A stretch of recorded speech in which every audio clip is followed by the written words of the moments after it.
आज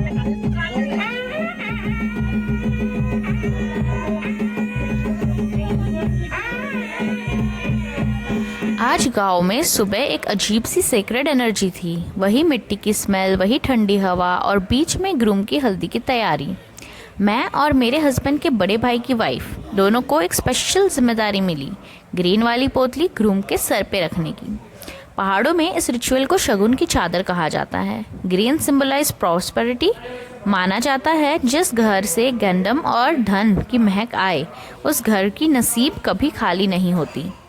एक छोटी सी शायरी यहाँ परफेक्ट फिट होती है।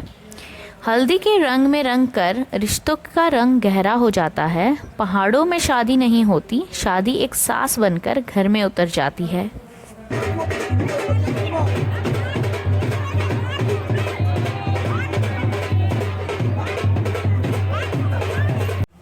यहाँ की हल्दी कोई नॉर्मल हल्दी नहीं होती। घर की बनाई हुई और जंगल में मिलने वाले अराउंड 14 से 15 टाइप के हर्ब्स या ग्रास के साथ मिक्स होती है। पहाड़ी लोग कहते हैं जंगल दवाई देता है और हल्दी उसका आशीर्वाद। ये हर्ब्स स्किन को हील करते हैं, ईवल आई से बचाते हैं और एक सॉफ्ट फ्रेगनेंस देते हैं जो सिर्फ गांव में मिल सकता है। गांव में एक खूबसूरत सा रिवाज है। सब लोग लाइन में लगते हैं, बच्चे, चाचा, दादी, भाभी, सब एक ही क्यू में। ये सिस्टम एक मैसेज देता है, शादी किसी एक घर का इवेंट नहीं, पूरे गांव का उत्सव होता है। पहाड़ी कल्चर में कलेक्टिव जॉय और कलेक्टिव रिस्पॉन्सिबिलिटी बहुत बड़े वैल्यूज़ है। और फिर जब हल्दी पूरी हो जाती है तो सब मिलकर ग्रूम को हल्दी का एक छोटा सा बात देते हैं, स्लो, जेंटल और इमोशनल। पहाड़ों में कहा जाता है हल्दी घर के अंदर धूप की तरह होती है, जहाँ लगती है वहाँ सोना ही सोना होता है। दादी को। जैसे ही सब लोग दुल्हन को लाने गए पूरा घर एकदम क्वाइट हो गया। बरामदा में बस सारन्या और श्रेय अपनी खुद की दुनिया में भागते, हंसते, घूमते। इट फेल्ट लाइक शादी के बीच में नेचर से थोड़ा सा पॉज बटन दबाया हो। बच्चे पहाड़ों में हमेशा थोड़ा और खुश लगते हैं क्योंकि शायद हवा में ना उनको आज़ादी मिल जाती है। फिर वहाँ पे जो दुल्हन का जो गांव होता है वहाँ पे जाके सब लोग वहाँ पे शादी के सारे वो कन्यादान वगैरह सारे रिवाज करके पूरा करके वापस उसे लेके आ जाते हैं। यहाँ शादी में कोई घोड़ा नहीं, कोई कार नहीं, जस्ट रॉ पहाड़ी ट्रेडिशन। ब्राइड और ग्रूम ट्रैक करके घर तक आते हैं अपने फुल वेडिंग आउटफिट्स में। 2-3 पहाड़ अलग, मतलब दूर ही होता है, ज़्यादा दूर नहीं, मतलब चल के जाना पड़ता है पहाड़ों के ऊपर से। फिर सब स्माइल के साथ चले आते हैं, थोड़ा सा ढोल वगैरह साथ में बजता है। और पहाड़ी लोग कहते हैं जिस दुल्हन ने अपने सुहाग को घर चल कर छुआ हो उसका पहला कदम ही लक्ष्मी होता है।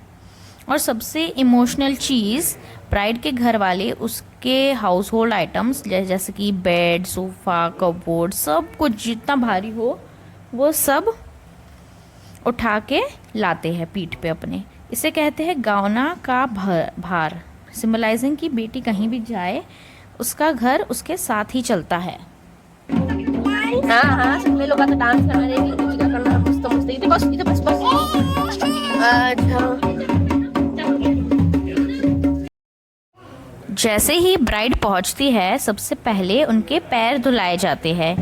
फिर ब्राइड ग्रूम के मॉम के पैर धुलाती है। फिर जो एल्डर्स होते हैं जैसे उनके बड़े भाई की वाइफ, फिर ग्रैंड माँ के, ऐसे सारे लोग एक एक करके आते हैं और पहले जो लड़की होती है वो पैर धोती है, फिर वो दूसरे लोग उसके पैर धोते हैं। ये रिचुअल बेसिकली यहाँ होता है और इसका मतलब ये होता है कि मैं तुम्हारे घर में शांति ला रही हूँ और तुम मेरे लिए माँ जैसी हो, या तुम मेरे लिए ऐसे जो भी होगा ना सामने उसके हिसाब से। ऐसे रिचुअल्स में इमोशनल एग्जॉशन होती है पर एक रॉ ब्यूटी भी होती है। और फिर सारे लोग सेटल हो जाते हैं सारा सामान वगैरह लेके, और सबको गर्म पानी दिया जाता है पीने के लिए ताकि जो भी थकान हो ना वो जल्दी से चली जाए।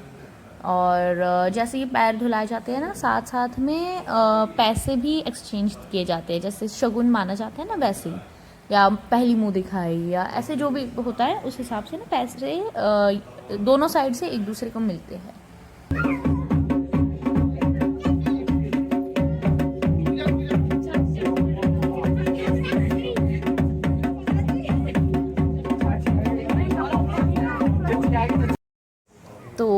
हमारी जो दुल्हन देखो कितनी ब्यूटीफुल है, इतनी सुंदर, इतनी गोरी गोरी, इतने अच्छे फीचर्स है, नजर ना लेके इन्हें कहीं से की भी। और आपको बताओ इन दोनों की जोड़ी ना बस ऐसे ही, जैसे हमें लगता है कि हाँ विलेज में कैसे ऐसे पेरेंट्स देख के शादी करा देते, ऐसे नहीं है। ये इनका प्यार तो मतलब कह सकते हैं जन्मों जन्मों का है। वो बहुत सालों से, शायद बचपन से एक दूसरे को जानते हुए, और फिर भी ये लोग आज इतनी मेहनत के बाद साथ हैं। तो फिर दुल्हन आई, उनका वेलकम हुआ जो ग्रूम है उनकी मॉम से, फिर बाकी सारे एल्डर्स एक एक करके ये पैर धुलवाने वाली रस्म शुरू हो रही है। और सारे बच्चे तो एकदम खुश है कि न्यू चाची आ गई, न्यू चाची आ गई, यहाँ से वहाँ खुश हो रहे हैं। और सारन्या भी ये सब देख के इतनी एक्साइटेड हो रही थी कि मेरी सारी बहनें ऐसे क्यों कितना खुश हो रही है। उसको पता तो नहीं था कि चाची क्या होता है, शादी क्या होता है, पर वो भी इतनी खुश हो रही थी कि मतलब न्यू चाची है, कहाँ है, कौन है, ये सब उसे भी मतलब एक्साइटमेंट काफ़ी ज़्यादा थी। और जैसे जैसे ना हर सीन, जैसे रात को अलग, सुबह अलग, एकदम अलग सा माहौल हो रहा था ना, तो सारन्या भी एकदम ज़्यादा ना एक्साइटेड हो रही थी कि अरे अभी तो ऐसा था, अभी तो ये लोग थे, अभी ये वाला ड्रेस पहना था, इतना चेंज क्यों कर रहे हैं। और उसे भी ना मज़ा आ रहा था न्यू न्यू कपड़े वगैरह पहनने में।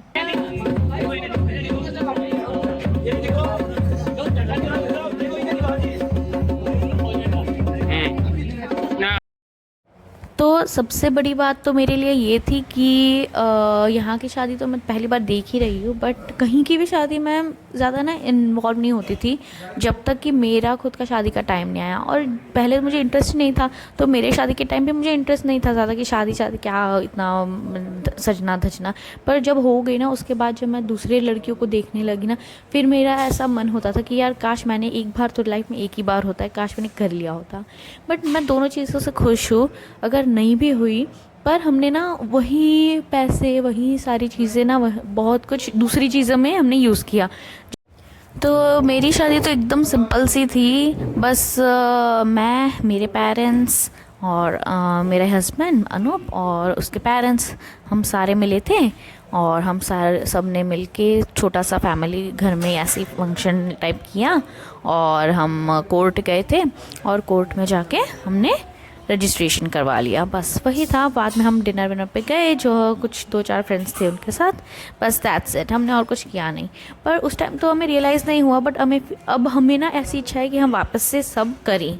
तो मे बी अगर वापस हो तो हम आपको भी ज़रूर इन्वाइट करें। फिर ये जो वीडियो में जो दुल्हन है वो मेरे सास की जो सास हैं उनके पैर भी धुलवा रही है। तो वो सबसे एल्डर थी यहाँ पे हमारे सारे रिलेटिव्स में। और उसके बाद वेलकम का ट्रेडिशन भी पूरा हो गया था।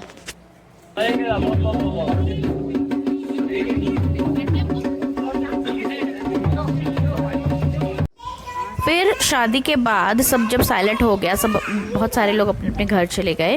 फिर हम सब ऊपर गए विलेज टेम्पल में, और रास्ते में हमने काफ़ी सारे प्लांट्स भी देखे। पाइन लीव्स तो बहुत कॉमन है, और वो इतने मतलब जब ड्राई हो जाते हैं तो रोड पूरा भर जाता है उससे और एकदम स्लिपरी हो जाता है, तो जो गिरने का डर रहता है ना वो काफ़ी रहता है। और यहाँ के लिए ना मस्ट है कि तुम ना बहुत अच्छे से चप्पल लेके ही चलो, वरना इधर उधर इधर उधर गिरते रहोगे। यहाँ पे गिरना मतलब ऐसा नहीं कि थोड़ा सा गिरोगे, बट कि नीचे घिसक के पूरा नीचे चले जाओगे। तो हम ऊपर आए, हमने रास्ते में बनाना प्लांट्स, चिलीज़ और सब्जियों की जो कॉमन चीज़ थी वो थी वाइल्ड कैनबीस यानी भांग यानी मैरिजुआना। वो तो एकदम ग्रास जैसे उग रही थी। और पहाड़ों का ना इकोसिस्टम बड़ी नेचुरल सिंप्लिसिटी से कॉम्प्लेक्स चीज़ों को पैदा कर देता है। टेम्पल के पास लोग ना पत्थर और ग्रास से गॉडेस का छोटा रूप बनाते हैं यहाँ पे, बिल्कुल प्योर डिवोशन। और जब टॉप से व्यू देखे तो एकदम ड्रीमी, साइलेंट, कोल्ड और एकदम मूवी लाइक। बच्चे वहाँ भी खेल रहे थे। और माउंटेन पे जो अगर चाइल्डहुड हो ना किसी का, वो सच्ची में एक ब्लेसिंग है। तुम्हें सिर्फ एक कमरे के अंदर नहीं रहना है पूरी ज़िंदगी, तुम्हारा बचपन एक कमरे में नहीं या फिर सिर्फ एक इलाके में नहीं बीतेगा। पहाड़ एक ऐसी जगह है ना, तुम मतलब क्या बांधते? अगर मैं सारन्या को एक जगह छोड़ दूँ ना और रात तक वेट करूँ ना, तो रात को कोई ना कोई गांव का कोई ना कोई इंसान अरे ना वैसे तो बांधते किसी भी जैसे गांव तुम, के आसपास मुंबई के में किसी भी लड़के गांव से नहीं उसको वापस मेरे तक लाके छोड़ देगा। वहाँ पे मतलब सारे परिवार एक ही होते हैं, हर घर अपना ही होता है। सुबह का लंच इस घर पे करो, डिनर दूसरे घर पे, तो ये बहुत कॉमन है वहाँ पे। फिर इस शादी में कुछ कस्टम्स दिल को छू गए, कुछ थोड़े न्यू थे, अजीब थे, कुछ इमोशनली ब्यूटीफुल थे और हैवी भी थे। पर इस सब में एक चीज़ कांस्टेंट रही कि अनूप ने एज़ यूजुअल मुझे अकेला नहीं छोड़ा और मुझे सारी चीज़ें अच्छे से एक्सप्लेन भी की इस बार। और पहाड़ों में कंपेनियनशिप ही सबसे बड़ा कंफर्ट होता है। बस ऐसे और वीडियोस के लिए देखते रहिए, तब तक के लिए बाय बाय। मेरे गांव में कब आए हो?